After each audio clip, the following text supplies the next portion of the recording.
So today we have a very interesting as well as a very practical topic to talk about. And I believe that there is hardly any organization around the world which may not have office politics or workplace politics, as we call it.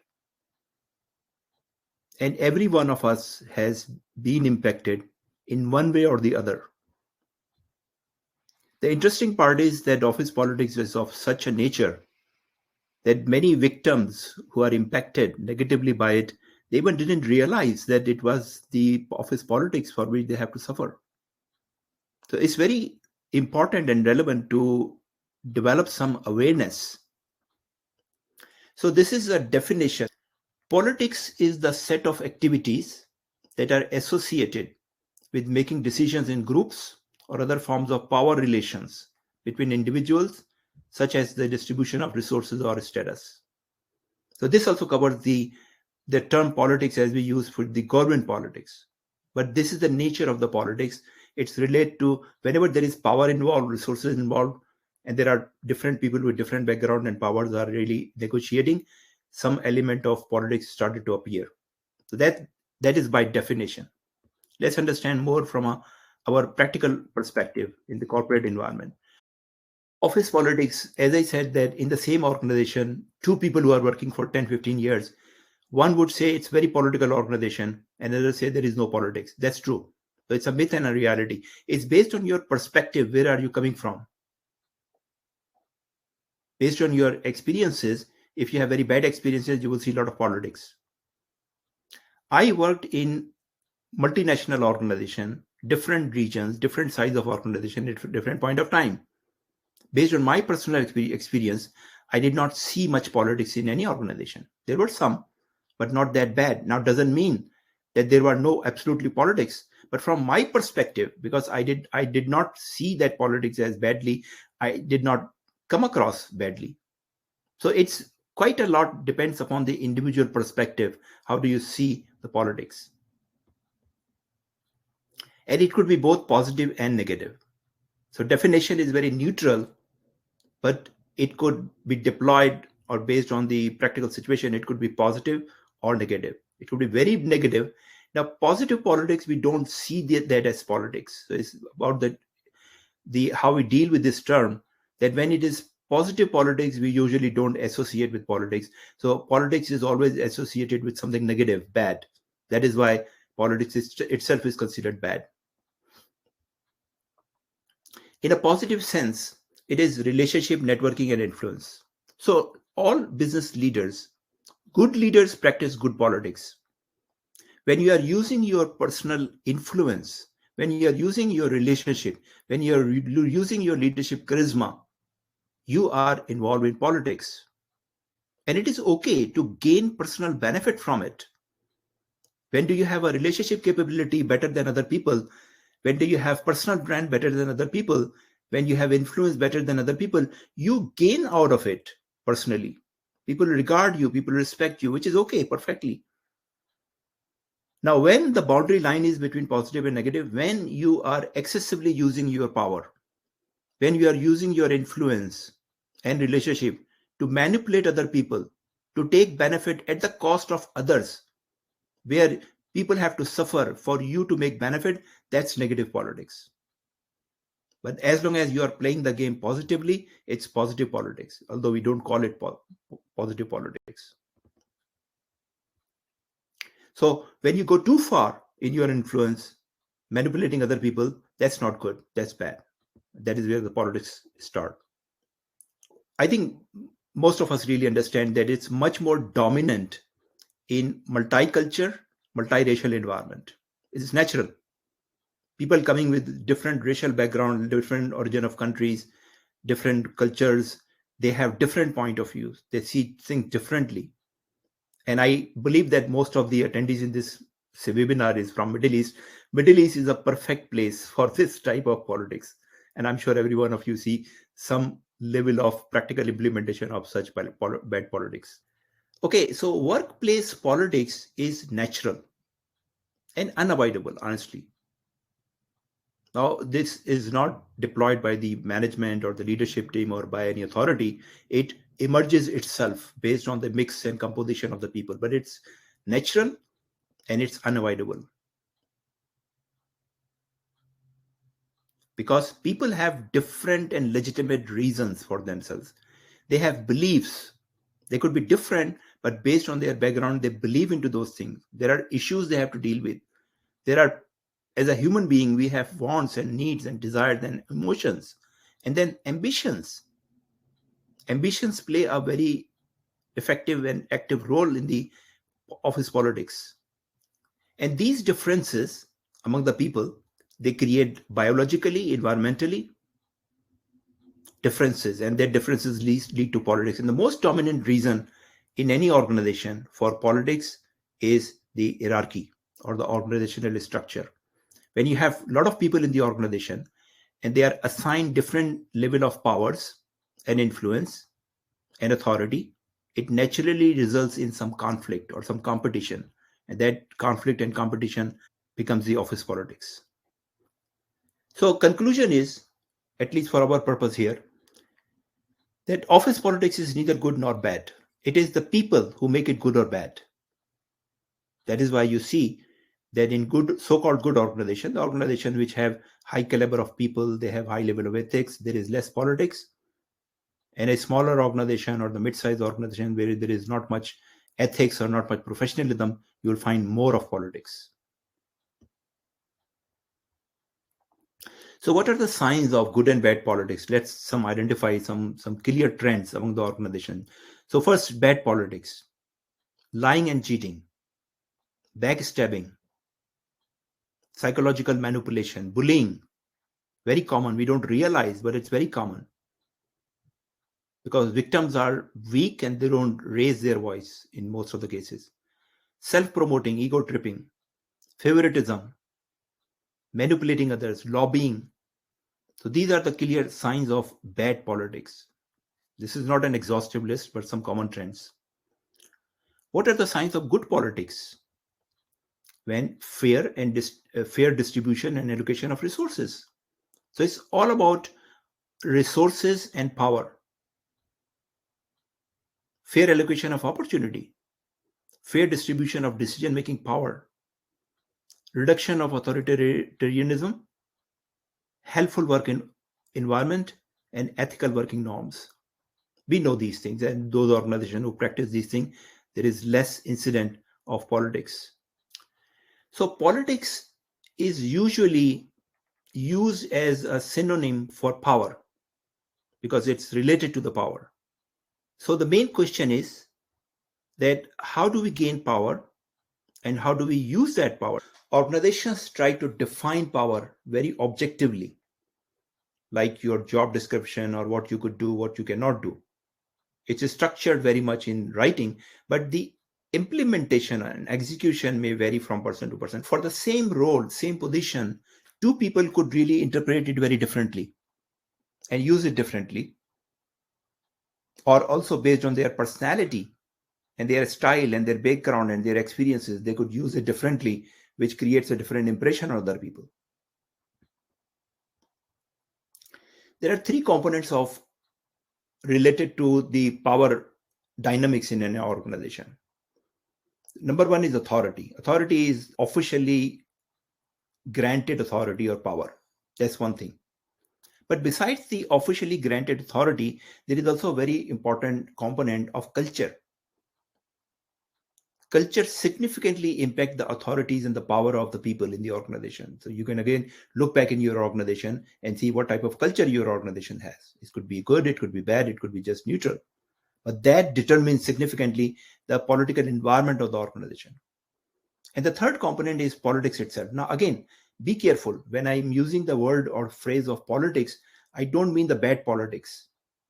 We have already defined politics. Politics is basically negotiating the power of balance between the different people in the organization. So politics is neither bad nor good. It's just a neutral word for negotiation purposes. These three things really determine the politics or the power dynamics in an organization. So let's look one by one.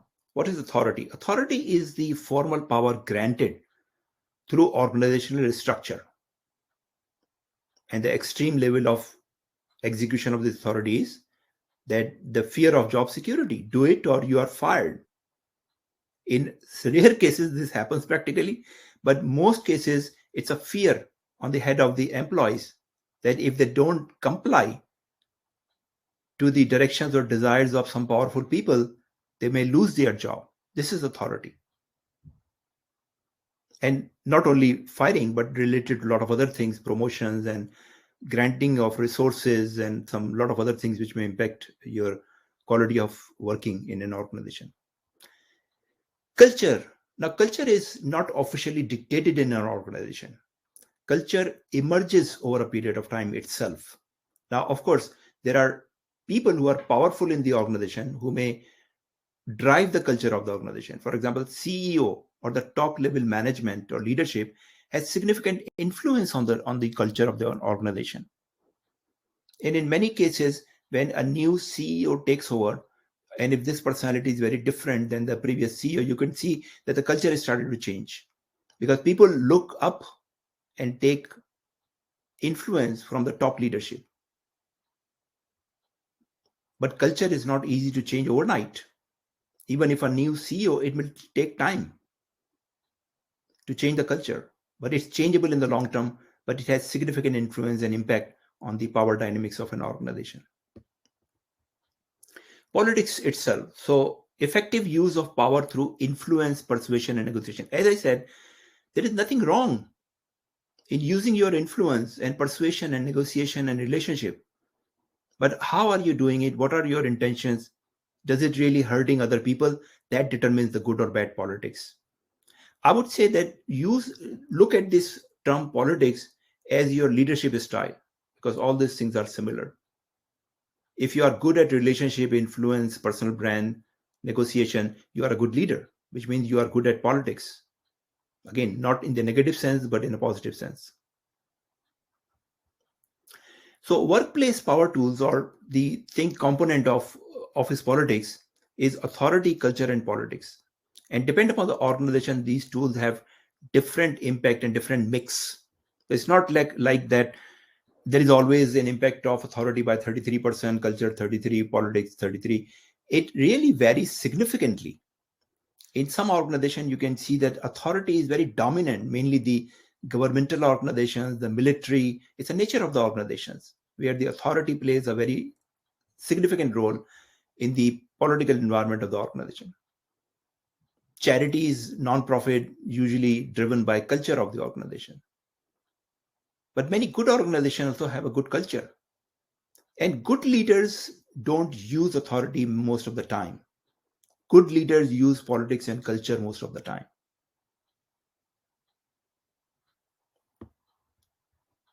So this is a very interesting template for you to evaluate your organization or the environment where you're working. In this template, these are the three components. So you see on the top, there is one dimension is authority, other dimension is culture, and the third dimension is politics. Now try to measure your situation or your environment by giving a rating to each one. So now you see two triangles. One is in red, other is in blue. So think of red as a given scenario or a typical organization which is more dictatorial or more authority based. So you see that in this triangle, red dot is going much higher on the authority axis.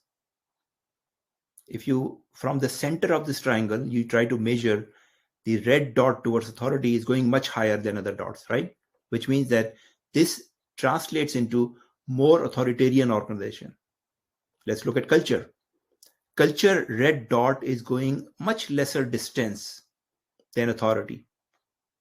And if you look at the politics, it's also very short distance from the center to the politics side, which means that this organization, looking at the red triangle, is much more authoritarian.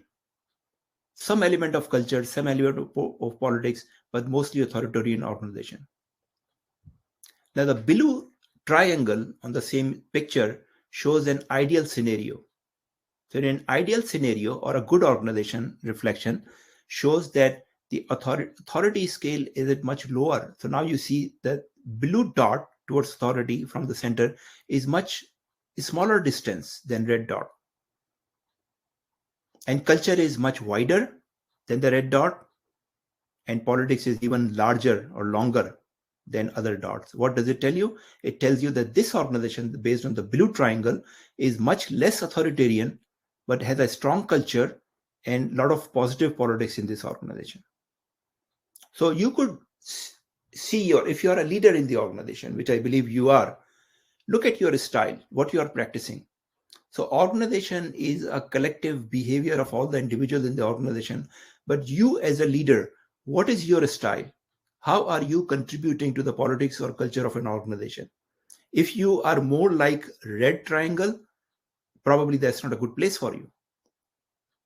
See, how do you want to change each part? For example, if your style towards your staff is more like authoritarian, then try to change that. Try to create some influence on them rather than using your authority, threatening them all the time with your power. Try to influence them with your charisma, with your communication, with your relationship, with your personal brand. That would be politics, but also culture. If the organizational culture is good, make reference to culture. That has a very strong impact on the people in the organization when it is referred to culture, because everybody understands that culture is the driving force, and if you deviate from the culture, you may not be seen as aligning well in the organization. Now, when you're using this template or this model to evaluate yourself, your leadership style in your organization, try to give a rating. So let's say that full rating for each dimension is 10. Try to see that by authority you are at 7 or 8, and probably you should be at 4 and 5. Similarly, culture, where you are, and that should be highest as much as possible. Similarly, on politics, if you are low, you should be higher. So as a general rule, authority should be on a lower side, culture should be on a higher side, and politics should be on a higher side for your personal leadership style as well as for your organizational culture or politics.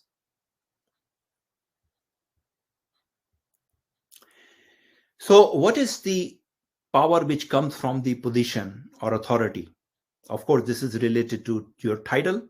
If you are CFO, you are powerful, whether your personality is like that or not, but you have a lot of powers. You are the CEO, you have the authority. It is that translates into your control, your access to the resources, and your location. So location and access may not be directly related to your given authority, but think of, for example, CFO in the organization or HR head. They have a lot of control because of their nature of the responsibility. Or a controller may be sitting on some very crucial information. Or location. If you are located in a headquarter, you may be seen in the organization as more powerful.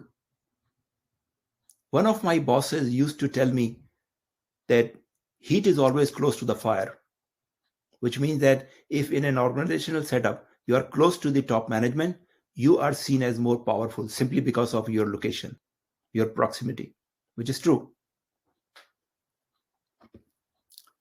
So this type of authority, there are examples. So title of the position you have. Now, I many times meet a lot of professionals like you who tell me that their title is finance manager or accounting manager or even head of finance, and they are doing the job of CFO because they are the senior most person in the organization in finance.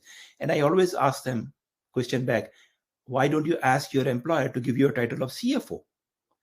And some don't really understand or just be polite that, well, it doesn't make much difference to me. I say it does, because this is how the people look at you, especially the external people. When you deal with the external parties, they determine your power based on your title.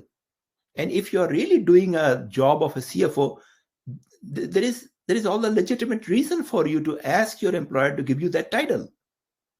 And if they don't understand why, then educate them. That's one of the main thing which drives at least the impression of your authority. An authority to act within a defined scope. So there it could be your spending limit or a spending expense authority or how many people work in your organization. You could be a CFO With 2 people reporting to you, you could be a CFO leading an organization with 200 people. That makes a difference. Control the allocation, what resources you have. Resources is not only about the money or your budgets, but as I said, in the case of the CFO or controller, you are sitting on a lot of information. Information is very important or rich resource for people, and you are seen based on that control of resource. You are seen as a very important person. Similarly, HR people, what are your objectives and compensation? That also determines your positional authority. Access to information, I just give you that example. Location, whether you're in the headquarters or the regional office, or you are located in a very far located small office, nobody cares, right?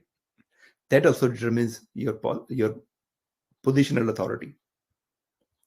Relationship, of course, not office romance we are talking about, is the relationship at work or work relationship we are talking about.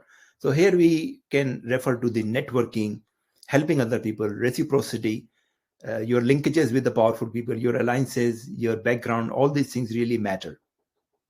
And that also plays a significant role. As I said, that by default, we should try to develop more influence through these personal relationships rather than authority. Now, this is a little intangible area because there are no fixed rules and not everybody has the ability or the guts or talent to really make progress in this. So, as I said, this is unofficial, but it really determines who are the people you are related to. You may not be reporting to the CEO, but how is your relationship seen by other people?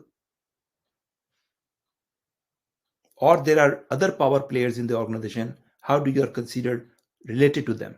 So again, this is not about nepotism or about having some secret connections, but it's about your relationship, how the other people, how the powerful people see you.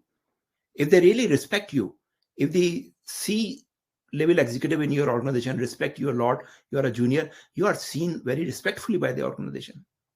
That is the power of relationship. So one of the weakness of many people is that they don't see any value in developing a relationship. They will say that, look, I'm just focused on my work. I don't really go for meeting people unnecessarily, or I don't care, those type of excuses. So please understand, this is part of your job, especially if you are at a senior role and you have ambition to go to the C-suite or you're already in the C-suite. This is inevitable. There is nothing wrong in it, as I said a few times before. Developing relationship is all good for the organization as well as for you. We are social being. We want to meet people, we want to talk people, we want to like people. So think of this: when you're sitting among your buddies, how do you feel? And when you're sitting with the strangers, no relationship, even tense relationship, how do you feel? Your productivity is impacted and hampered. So meeting people is a natural desire and natural habit for people. We should do it as a part of our job. And how you are seen in the organization, not necessarily based on your authority, your involved in decision, but when people come to you for advice, when people listen to you carefully when you are talking about anything, that also makes the difference. And relationship is a big factor to determine the quality of that interaction.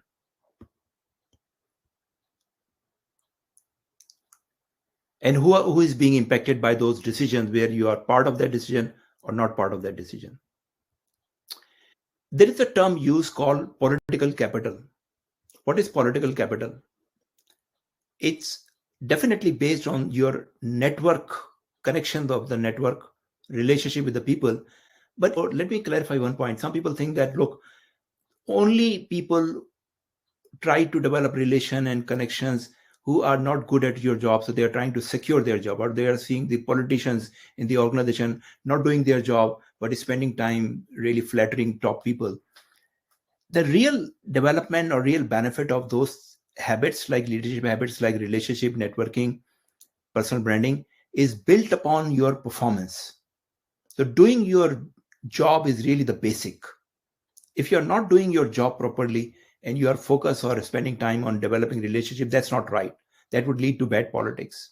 So understand that all these things work very well when you are focused on your primary responsibility. So build reciprocity with other people, helping and creating linkages. Look, very important point in this bullet is that these things are never mentioned in your job description. If you are doing your job description perfectly and only that part, you may not succeed much in the organization because those things are not visible. A controller, for example, doing the closing of books for the last 10 years perfectly without even a delay of one day, without any mistakes, may not really have a positive impact from the top management because that controller is just doing their job. But if you do a re-engineering in the process, you change the closing days from 10 days to 8 days or 7 days, that is noticed. So always think that what is your routine work and what are the structural improvement you could bring which would benefit the organization for long term, or what are the things outside your routine work you can do. Working in the cross-functional teams is very much noticeable. Doing things outside finance or your own department is very much noticeable. So those things create a political capital that you are seen as a good professional doing your job, but also seen by the entire organization very positively because you help a lot. You try to be available for extraordinary projects and you have a good reputation. And you should also be smart enough to understand that by doing those extra work, because this is extra work, what are you gaining? Or maybe you are weakening your position if you do it wrongly. That is related to your political awareness or your being politically smart. It's very difficult to describe it. What does it mean? But you know that if you are really just focused on your job, not meeting many people, you don't have any political awareness. Or even you could be seen as not politically smart. Politically smart mean that people who are very much outward going, have interaction with a lot of people, listen to the information or listen to the things which are happening in the organization. So this is also called political intelligence. But the main idea here is that you need to be aware what is happening around. And of course, building alliances with the powerful player in the organization. Power comes from within. And this is the most powerful or significant in terms of playing your political role in the organization. And look at some of the capabilities listed here: integrity, flexibility, reputation, honesty, endurance, trustworthiness, emotional stability, etc., etc. All these things are within your reach, within your power. And if you use them compared to your positional authority, if you use these things, they are much more effective and they are much more rewarding. Let's look at a few examples. So this is considered the strongest power tool to play the workplace game of politics ethically. Another template or another practical tool for you to see how you are playing this in the organization context, whether it's smartly or politically smart or not, just do this exercise. This is very practical and very useful. When you have some ideal time, quality time, about an hour, sit with yourself and try to identify all the things which are on your head. And once you have created that list of 20 to 50 items, try to segregate them into these three categories. What are the things you have full control? What are the things you don't have full control but you have influence? And what are the things which are only your concern but you have no control and no influence? And you would be surprised that how much time or resources or energy you are wasting on the things which you either don't have influence or don't have any control. And don't leave it there. The idea here is not to just make an assessment and get frustrated. What you should do, try to see how many things you could bring from your circle of concern to circle of influence. Now, you cannot change much the circle of control in the short term, but it's good to be aware of that. But your objective should be to see what are the things in the circle of concern. Either take them out, either delete them. If you cannot do anything, just forget about them. That's not your concern. But if you could do something, then try to bring in your circle of influence. Let me give you one extreme example. World hunger, world poverty are the big issues, right? and lack of drinking water. These are genuine issues. We don't feel much because we don't face them, but the people who are really faced by that these have a very bad situation. If you are concerned about the world poverty or hunger or lack of water, you don't have much influence or control on it, right? But you are concerned. What you could do, give a $10 in the charity in the name of world poverty or hunger or lack of drinking water, and feel satisfied that you have done something. This will bring that concern into your circle of influence. And with this example, you can think of all the issues in your circle of concern. That would give you a focus where you should spend your time and energy. So this is a very powerful, useful tool I have taught and used myself. So how to deal with office politics? Try to use your left brain most of the time rather than right brain, because right brain is more emotional and left brain is more logical. Whenever there is a struggle and we are emotional, we tend to use more of emotions, right brain, and that leads to many problems. So that make it a rule that whenever there is a tense situation, try to think from logical point of view rather than emotional. Use your circle of influence to your advantage. If you cannot change the things happening in the company, at least you can talk to your boss or talk to your CEO and feel satisfied that you have done your part. If there is a groupings or there is tension between the point of view, don't try to take a position, try to take a neutral stand, and based on that try to promote your brand. And to best way to deal with it, I hope that you have read through the 7 habits of highly effective people. If not, refer to the habits 4, 5, and 6 and 7 from that book. And these are the 4, 5, and 6 books habits in that book. So think win-win. Seek first to understand, then to be understood. Synergize, and 7 habits is keep learning. Sign of office politics we have already talked about, but quickly, when there are different rules for different people, right? That's very common sometimes. Leaders setting bad examples. They try to say something and try to do something different. Dominance of political groups. That's also very common in Middle East, I would say. Favoritism, you can see that.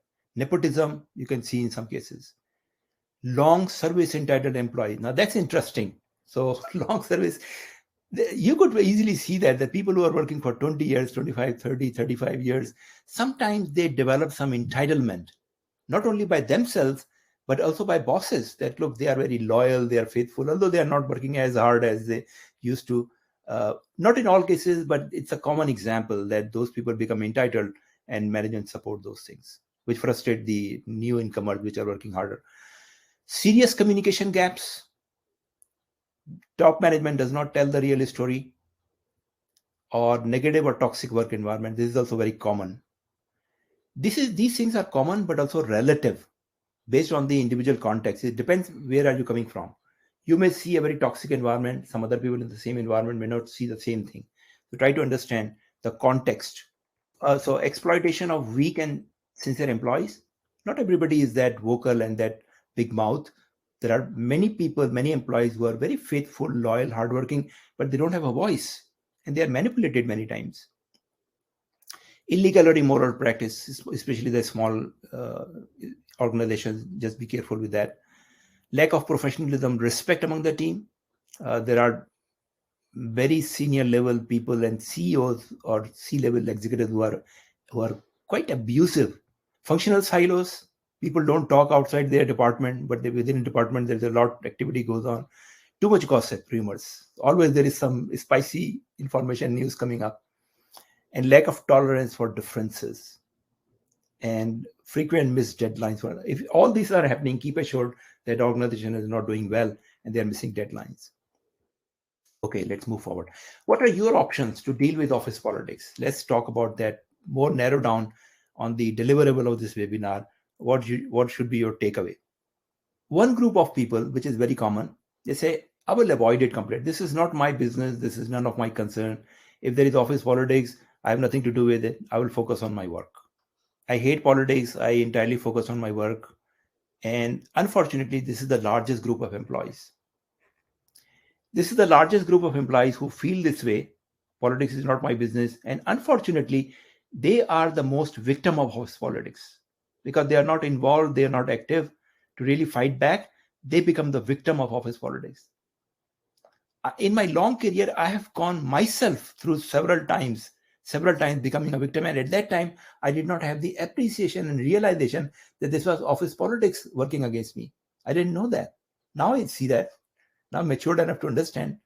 So if you are in this group, wake up, because you are most vulnerable to office politics if you think that you are not playing that game. So if you are in the early career, first 5-10 years, yeah, you can live with that because you are not powerful enough and you need to demonstrate your work skills first. It's okay. But once you are in the mid-career, you cannot live without getting involved in politics in some way or the other. So second options is that you become indifferent. Okay, I know what's going on. I understand office politics, but I can only get involved if I'm impacted. I can protect myself. I know what is happening in the organization. That's a second or mid-level position. Understand politics, but do not participate. I'm professional. I don't want to involve in politics. I would see if something goes bad for me. And they don't take side. They think the best way is really for them to remain neutral and only get involved when personally affected. Now, in this category, I could tell you, sometimes, so these are smart people, but sometimes it is too late for you to react because you are already impacted or adversely impacted by the politics. If you think that you are not playing and you could fight back if it happens to you, by the time you notice something is burning against you, too late for you. That happened with me one time. And then the final group is the active players, which again, this is not for everyone. But if you have the ambition, if you're on track to really moving up on corporate ladder, and you have an ambition to be a C-suite player, you should take that role if you have not doing it already. Active player. What do they do? Politically active, most visible, and highly vocal. Now, in this category, you may find different caliber of people. There could be amateurs who think that they know politics, but they don't know politics. They cannot play that game. If you are in that category, first get a mentor to tell you whether you are ready for it or not. Otherwise, you would really have much more damage than any benefit. Then there are people who are considered experts. They have very ambitious agenda for their career, and they want to learn and learn and learn and move forward. And there are masters. These are the naturally gifted people who are very powerful players at the top of hierarchy, and they play their games very wisely, very smartly. So if you're amateur, get to a mentor first. If you're an expert, you're at a good place. If you're masters, you're lucky enough to really play that wisely, play it more. So let me share with some common issues people face at work, and I'll give you some practical tips to deal with that. Look at your boss. There are three types of relationship with the boss. There are people who flatter the boss always. These are the minions or pets who flatter or praise in order to get favor. There are people who keep their relationship based on professional relationship. And there are people who are completely relying on performance and work of merit on their boss. What you need to do, probably you have already done it, understand the personality and expectation from the boss. What type of personality? As I said, it could fit into three boxes we just talked about, but try to understand that and realize that you are not competing with minions. Forget about them. There are people, not always, but sometimes, who you feel that you are competing with them. They are flattering your boss. You cannot do that. Don't compete with them. Just disregard them. They would not last long, by the way. And one fundamental rule you need to keep with your relation with the boss, as long as that person has the authority to be your boss, respect that person professionally. Never ever burn your bridges. Because look, you are working in this organization under a contract. Contract is that you would work with the structure of the organization, and part of the contract is that boss is part of the organization you need to work with. If you at such a point where you feel that you cannot work with that boss anymore, leave that organization. But keeping your employment in the organization and not working with the boss is not professionally or ethically right. So these are the few things for boss.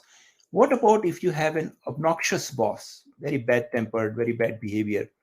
And these people are usually very powerful. That is how they are surviving. They are efficient in their work, but annoying behavior. And top management somehow tolerate them. They are doing something good for the company or for those people, that they are tolerating them, but their peers and lower level, they are really obnoxious. And how do you deal with them? So accept them as they are. Don't try to change them or fix them. That's not your role or your job, and you cannot do that. So first of all, accept them as they are. That would reduce a lot of stress from you. Then must avoid the urge. So is a natural tendency and temptation to react the same way they are reacting, they are behaving to you, right? Control that. You are not at that level. You are at a different level. They are at a different level. Don't compete with them. Don't try to reciprocate their behavior. Keep the interaction to a minimum. Try to avoid them as much as, because whenever you talk to them, it always leads to some frustration. So minimize your interaction as much as you could, and try to be empathetic with them, because they need your help. They are victim of their own behavior. You don't know their background. Maybe you know them. They have some life experiences, some bad situation. Maybe the family situation is not good. So think of those things and try to be sympathetic with them rather than really feel bad about them.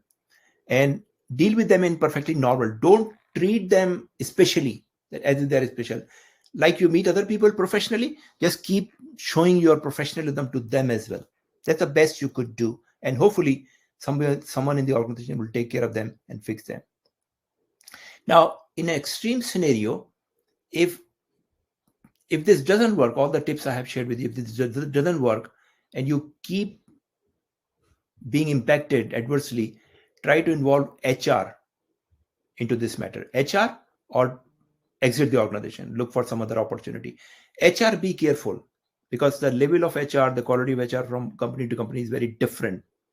It is possible that you go to HR complaining your boss, and the first thing they do, they get back to your boss and tell them that your person has come to us to complain about you. Be careful. But ultimate final option is to exit the organization if this doesn't get solved. Okay, how to deal with an uncooperative staff member? The person working for you, you are the boss, but that person is really uncooperative. So treat them with respect and professionalism, first of all, because this is related to your professionalism, not their professionalism. And first try to engage them by open conversation. Show your leadership, show your openness, show your frankness, your sincerity to solve the problem. But that may not work. If that doesn't work, then try to get formal with them. Formal means that you should try to document the communication and performance, and keep HR involved, because you might have to take some extreme decision for them. So keeping the HR, keeping the things documented is the wise thing. But before that, try your professionalism and your openness to talk and resolve the issues. And be careful about their politics. So in some cases, these bad behaviors, these are smart people. They understand that they are reported, you are the boss, but because they have already strong connections with some more powerful people, they understand that you cannot do much. So be careful and be aware of those situations, that maybe they are nephew of the CEO or some other connections. So be careful with that situation as well. What about bullies and workplace harassment? That these people who are powerful, they try to bully weak people. If you are one of the victim, then see what you can do. So if it's a fact of work life and driving force of office politics. Some organization it is very common, some organization it is not. So see what is the culture. Repeated mistreatment of a person by humiliation and intimidation. So especially in a situation where you become victim and you see that one person or some people who are more powerful, they continuously harass you in nicer way. It looks very nice. I passed through the same situation at one point of time. The boss was sitting in a staff meeting with 10 other people and always harassed me in a very professional, nice manner. And I didn't have the power and guts at that time to really react. It happens due to support or lack of control by the management. So management is blindfolded. Management keeps their heads away from this situation. They know it, but they don't want to take any action for whatever reason. What you could do, keep your self-confidence. You have your own status, your own professionalism. Bullies usually are severely insecure. They themselves are insecure or they are jealous. So what you do, reframe the situation. Don't react. They have nothing to do with you or your position or your role. And there is nothing wrong with you. So you reframe yourself. And what you could do, focus on work-related contents. and disregard everything else. Focus on your work, even if it is the work related to those people or group people. If this does not help, it is really getting beyond control, then you need to involve HR. And again, with the condition I mentioned earlier, that whether the HR is really indifferent party or they are influenced or biased towards someone. Another situation is that political groups or gangs. Now, this is different. So, in this previous example, it was related to work harassment by an individual or couple of individuals. But group or gang harassment is also very common. And what in this case you could do, groups of people with similar interest and background coming together for mutual benefit, usually at other expense. So, and again, in Middle East, this is very common based on the cultural or country of origin background. Not in every organization, but some organization I've seen myself. The main motive of such group is to gain political power. So they are seen as people who cannot be impacted by the management, or management cannot take action. They are powerful and they try to harass and exploit weaker people. Don't get intimidated. Treat them normally as if there is nothing special or wrong with them. As you deal with normal people, deal with them as well. What you could do, establish trustworthy relationship with their leaders or individuals. So if there's a big group, for example, of course, you cannot develop or fix your relationship with everyone. Try to find out 1 or 2% in that group who are more aligned with you and try to develop some personal relationship with them. If you are able to do that successfully, those 1 or 2 people will work for you in that group. They will communicate about your reputation, about your honesty, about your sincerity, and you will gain a lot of respect from the entire group. So that's the very effective and leverage way to deal with those situations. And support them. Don't take a position. Don't take a position against or with them. Or you feel that there is another group which aligns with your background, so you should join them. Never ever do that, because that would be more harmful in the long term. Try to keep an independent, neutral position and try to help them in whatever way you could do, and never become part of any groups at all. Hijackers, these are your bosses who take the credit of your good work. You do all the work, and either your boss or some other colleague or some peer, they take all the credit. So what could you do about it? So you need to keep your projects and the work you are doing, which is good, visible as much as possible. If you think that your boss will take credit, try to show that to other people in the organization, in the department, what you are doing. Try to join the meetings and the project meetings where you can share this work. Participate all project related meetings and speak up. The boss will say, don't go with me in this meeting. I'll take care of the meeting. You do the work. No, you need to resist that and tell him that you want to attend the meeting as well. So other people could see who is really doing the work. And try to include such projects as part of your quarterly and annual goals. Make it official. Ask your boss that this is such an important project I'm working. Why don't you include in my quarterly or annual objectives? So it is documented. And if this really goes on to a level beyond control, then take the matter with the person directly. Even if it is your boss, if it is really reaching to a limit where you are continuously being impacted, talk to them directly. Of course, in a professional and nice manner. What are you going to do? I would call it a race. Corporate environment, if you are in a really ambitious race to reach to the top level or senior level, you are in a race. It's competitive. You need to perform better than other people. So what you could do, my favorite analogy is taking a automotive car. So planning your career is like preparing for a journey. When you preparing for a journey, you have a car, so you need to ensure that there is a good functionality of the car, right? What you need additionally is good driving skills, right? So for a good journey, is a good functionality of a car and driving skills are sufficient? Not really. You also need to take care of the road conditions, weather, and the highway you are going to drive. Now, in this analogy, the three things, let me relate it. Functionality of the car is your hard skills. Functionality of the car, your CPA, your chartered accountancy, your knowledge of the finance, your auditing skills, all these things are the functionality of the car, which is very much required. No car, no journey, right? But you cannot run that high power car if you don't have a good driving skills. Your driving skills are your leadership skills, soft skills, your communication, your relationship, your personal branding, your negotiation, your image of the organization. All these are your driving skills. If you don't have good driving skills, you may not have a good journey, even if you have a very powerful car. But with these two, not enough. You need to ensure that you are driving in the right road conditions. If the weather is bad, road conditions are bad, you may have difficulties, you may have problems. So choose your highway carefully. Your highway is the organization you work for. You are one individual, right? You can do so much. You can bring the best car with the best functionality. You can bring the best driving skills. If it is not the right organization, you may not be successful. Choose your highway very carefully. 3 things for your successful journey: your hard skills, your background, your functional expertise, your soft skills, and the organizational work environment. Now, if you are a leadership position, you could influence that.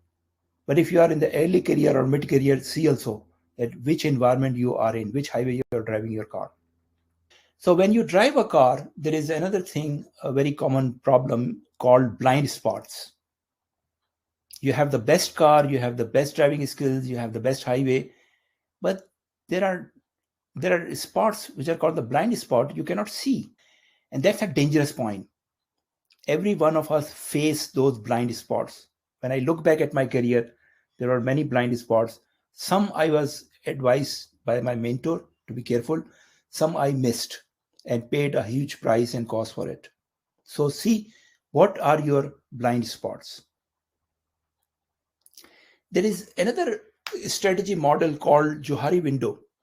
Now, this is another template I'm sharing with you. You can use for your personal evaluation.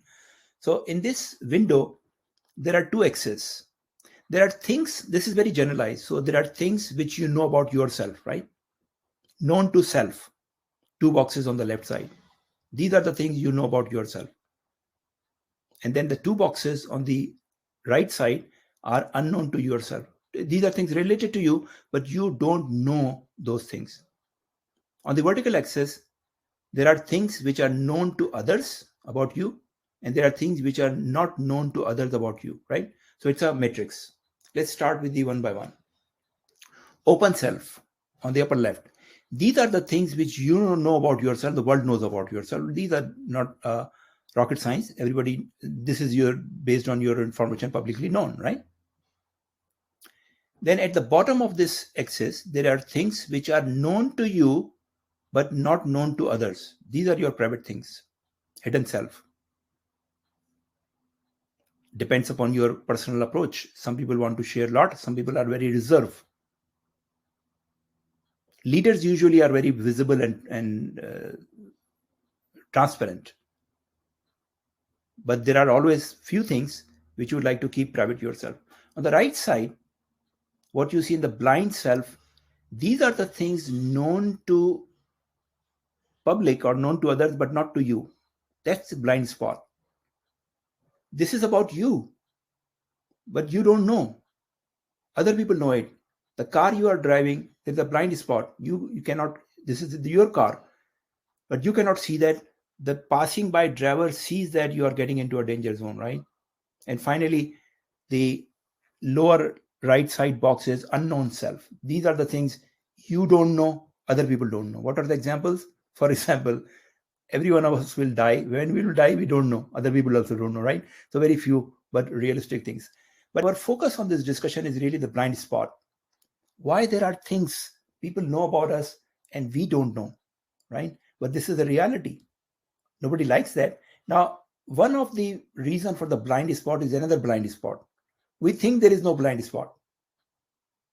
So understand that. There are always blind spots, but we believe that for me, there is no blind spot. That itself is a blind spot for me. So you don't know what you don't know. You need to prepare for uncertainty. There would be things in the life I don't know, but maybe someone else could help me. What we are talking about back to the career is that there are 4 components in today's environment, today's highly competitive environment. There are 4 components of your career journey. Starting with the technical skills. Of course, most of you, if you are a finance professional, you have expertise in accounting, auditing, IFRS, controls, those things, right? These are your technical skills. These are the foundation of your career basis. Maybe you're a CPA or chartered accountant. So that's essential.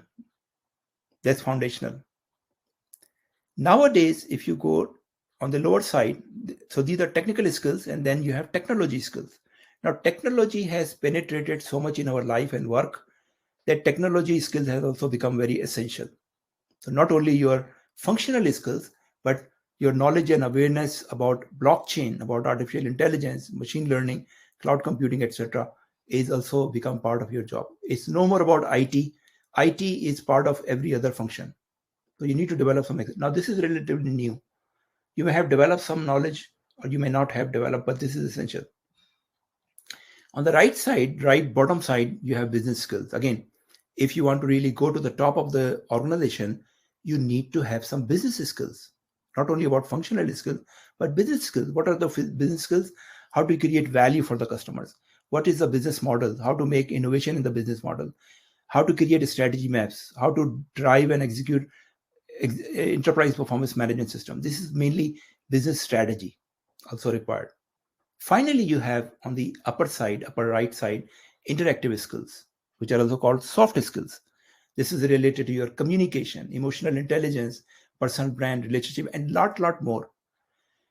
Now, where is your blind spot?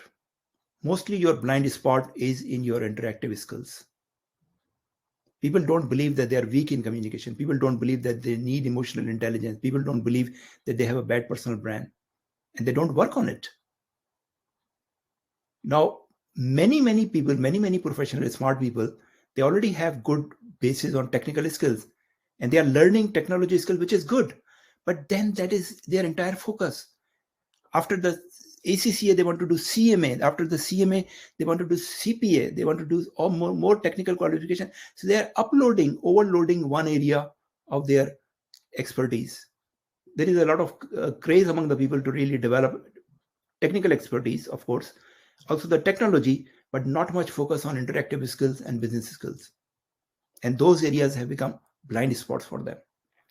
All of you, I hope that you are familiar with the MECA CFO Academy.